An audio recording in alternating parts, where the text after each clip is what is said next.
respective facilities, you must provide a summation that accounts for that 172 that will then be supported by the ledgers and the S13s that have been attached here. Sitting as a Senate, that's the most we can do. We cannot go through every single S13 or every single ledger. So provide a summation of the deliveries out of the 172, the facilities were taken to, and how much each facility received. And then we'll ask the Auditor General to just run a test to confirm, and we can close this matter. Governor, I hope that is clear. It would be yes, Chair. Yeah. I think what I'll ask people to do, because delivery notes was not one of the things that was asked for by the auditor, why not just get every single signed off delivery note that added up to those two LSOs and provide it to the auditors? Yeah, provide to the Senate through the auditor. Please, remember it is the Senate asking, it is not the obliged. So I think that should be a very straightforward exercise where you have a schedule, if it's 167 facilities or 50 facilities, indicating the quantities and amounts received, and then they can be supported by the ledgers and the S13s. Is that clear? And that's doable. Auditor General? That's okay, Chairman. We'll comply with the directive. Thank you. Let me ask Sen.Cherargei to go on record. Sen.Cherargei is my name, Senator of the Republic of Kenya, representing the great people of Nandi. And Chair, my apologies, I was in parliamentary board meeting. Mine is just, we have waited for this meeting for very long, having the governor refused to appear on several occasions.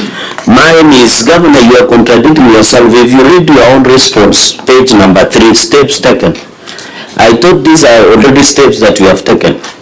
Because you have said the management has directed relevant department to strengthen issue of record keeping, document inventory, management controls. So I thought the one you are saying has already been done.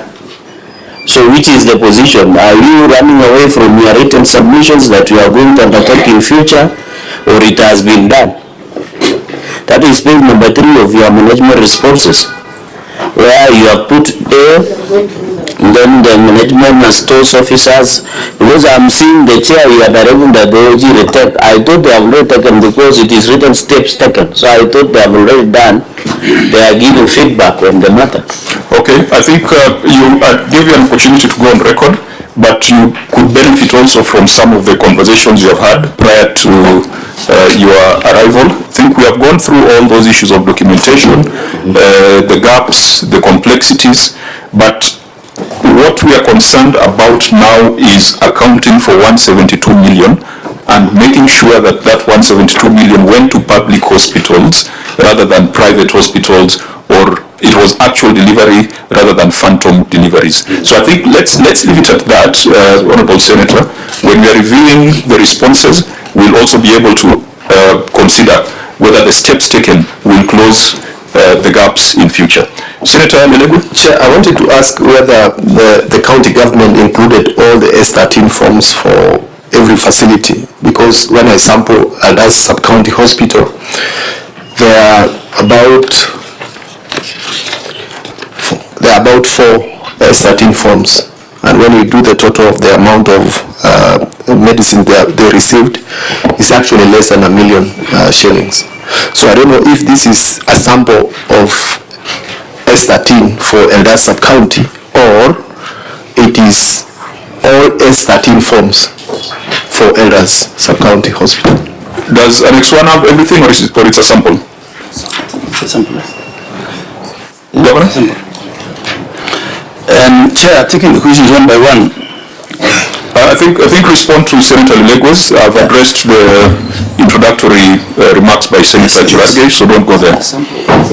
The question is just direct. Is Annex 1 a sample, or it's the entire universe? It's a sample. Okay, so let's go by Pareto's principle, where they say 20% of facilities generally contribute to 80% of the problems. Yeah. So in that summation that we have already agreed will have to be done, of course, in the summation, we'll have to account for the entire 172, but the auditors can pick samples, maybe from the top 4 or 5 facilities, and then that can put our mind at rest. Okay. Okay. And Chair, it's not unusual for some facilities not to ask for much depending on how much they're already holding. So then when we are making requisitioning, we ask them what they need, what has run out of stock. So, and depending on the utilization in the intervening period, some facilities will ask for more than others. That's why we have one consolidated requisition to KEMSA. But we ensure KEMSA in its packaging just gives every facility what they requested and takes them directly to the facility. Okay, honorable members, we have given those directions on that matter. Governor, I don't know whether you are the ones who designed this document, receipt and issues. Are you the ones who designed? Because you are the ones. Standard documents from government printers here. Or it's a standard document? Okay, I think going forward, because these processes, as you said, there's an automated process where you've got the KEMSA LMIS. The question would be, at what point would we be able to automate it from end to end, so that even at the facilities, instead of having these pieces of paper that generate audit queries, everything can be in the system.